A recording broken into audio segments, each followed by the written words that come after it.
Welcome back again to the program Power to Unite with Elvira. We are now actually celebrating our 10 years in the television, And what a beautiful gift that we are given to have Father Jean-Marc Balhan, Society of Jesus, na galing pa po sa Ankara, Turkey, para i-share with us, the life in the Muslim world. Maganda po pakinggan ninyo kung ano isi-share sa atin ni Father Jean-Marc Balhan tungkol po sa how he lives with the Muslim world, especially in Turkey. Siya pong subaybayan ninyo sa pagbabalik ng Power to Unite with Elvira.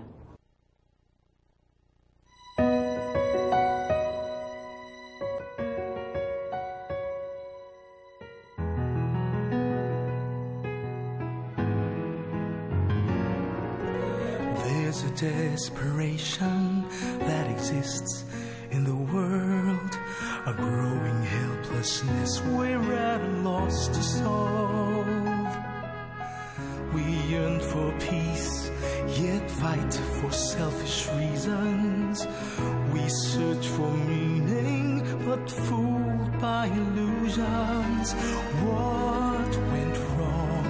Why does every day seem to get worse in the midst of doubt and temptation? God gives us the simple solution. Read the Bible, the Word of God will give you strength to face the challenge of living. Read the Bible, open it, feel it, understand it. It is the source of our hope when life is too heavy to bear, when all seems lost and unclear. Read the Bible and its message will wipe away your fear.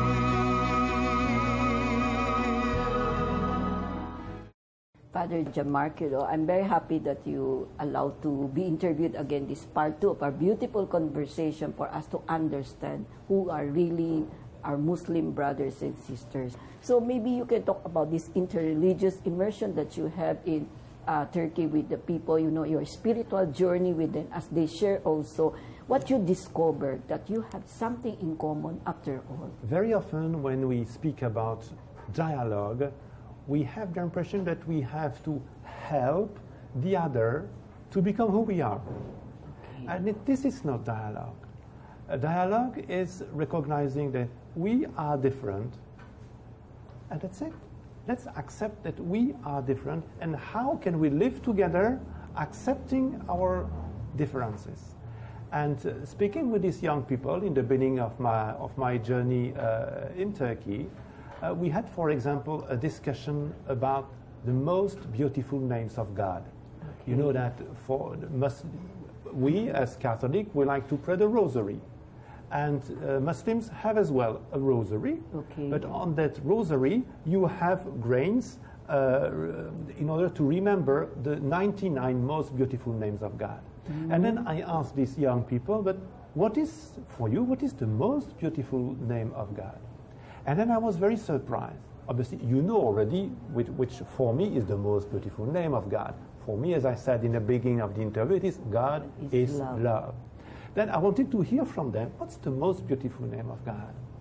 And then I was very surprised because none of them gave me only one word.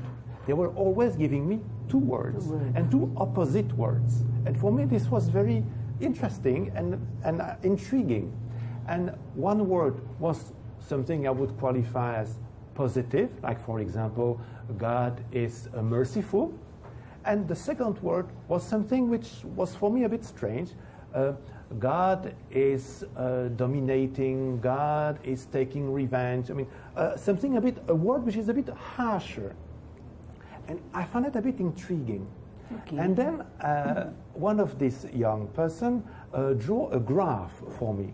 On the horizontal axis, there was a fear of God, and on the vertical axis, it was success. So if you want, and then tracing a curve, which is a curve of Gauss. You know the bell curve.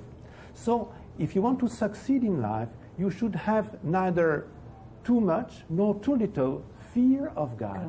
So for the Muslim, the fear of God was something important. When, as it is for me as a Christian, that concept of fear of God was a bit strange. And and these people were young people, nice people, friendly people. And then I realized that there was between us a different understanding. Yeah, but in a sense unbridgeable maybe. But it was okay. Let's accept who we are, each one with our own sensitivity, and we can live together and share together about our own experience of God, one helping the other. As I said, Muslims had helped me discovering that fear of God. That God is, as I said in the beginning, that La ilaha illallah, there is no God but God. And Muslims always insist about a God who is greater than all our idols. And we have idols, all of us, we have idols, things that we take for God, whether it is money, whether it is power, whether it is pleasure, all things which are good in themselves, but when we take them as a God, are not good. And all of us, we have our small idols. And I think that Muslim can help us by remembering that we have idols. Yeah. And then maybe we can help Muslim as well by saying that for us, God is love. We can trust in Him, and nothing can really separate us from God. He is very near to us, and He loves us as we are. All of us, we have different things that we can bring to the other. So God can really be a bridge between two different cultures, understanding. Because when you mentioned that struck you towards that fear of God, if you want to become successful, you have to have this fear of God. In my personal opinion, I always said so, a person should have a fear of God for you to be able to know what is right and what is wrong. Because if you don't have fear in you about Him, you will just be reckless, doing what you want. You think you are God yourself, There should be a boundary, there should be a control, there should be a limit in our faith, that we should know what really God wants us to do. That's why I really agree, with the Muslim, saying that if you want to become successful, there should be fear of God, because I believe that myself, but I didn't know that it's really the Muslim, because I always believe, that if we don't have fear, of God, then we can just be reckless and do whatever we want, and this is very dangerous, So I'm very happy you mentioned that. Then it says that I'm right after all, because I become what I am, because I know that I should respect our God, I should respect Him, that this is what He wants us to do. We give the best we can in the service that we can think we can help in the mission He wants us to do, So this is a good revelation that we should, as you said, dialogue should not be what you want them to understand you, but rather we need to listen to each other and bridge the gap that both of us, we will respect. I think respect is very important here in a dialogue, understanding one's culture, but not to say my culture is better than you, but try to see among the culture that we are talking about that I'm sure there is something that can unite us, that can bind what this is really where God comes in, that He can be the person who can unite us as long as we understand who is the, as you said, their prayer. There is no God but God, that God has the greater power, I think we should also think into that, we should also listen to them as they listen to us. When you said God is love, we put love, a very strong emphasis. God is merciful, also a very strong emphasis. I think they can also learn from us to coexist then, right, Father Jean-Marc? Yes, So after discovering that, you feel much happier now that you know that you can be of better service to the church, to understand our Muslim brother. So you go back to Belgium? Yeah. Yes, and also in the end of my studies, I was ready to go back to Belgium, but it was the time when there was a need in Ankara. So, I'm a Jesuit priest, and the Jesuits were about to to take the place of the fathers who were in Ankara before. So they were looking for people. And as I said, I had had a nice experience in Turkey, and I said, if you are looking for people to come to Ankara, I am ready. So this is how finally, yes, in 2001, I arrived in Turkey with a few companions. We were 4 of us there in that time to start a new presence in Turkey, and we arrived in the Ankara parish. So in that time, during my first year in Ankara, I was working in the parish at the service of the Christians there. As I will explain, there are 2 Christian communities, and we'll come to that later. And then in that time as well, I started to do some research. As you know, I'm a biologist.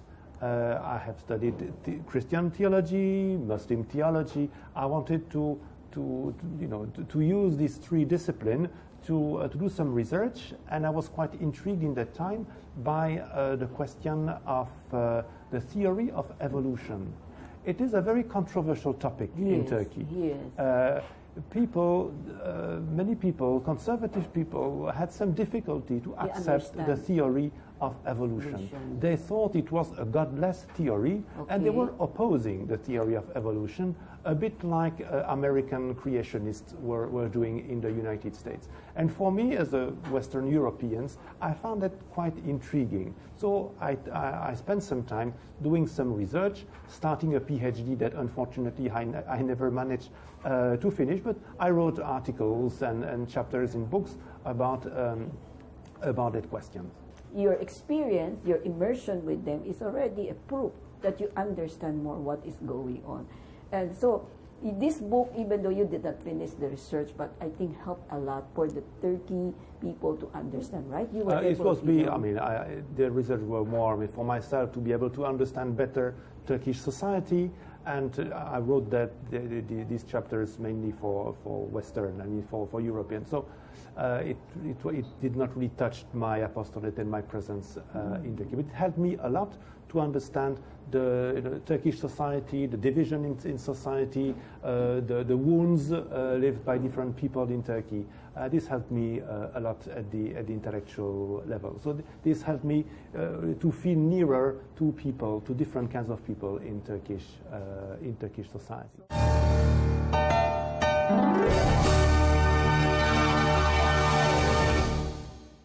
The search is on for the best videos for, by, and with children. The Cinebata Video Festival, open to all Filipinos. Winners will receive prizes.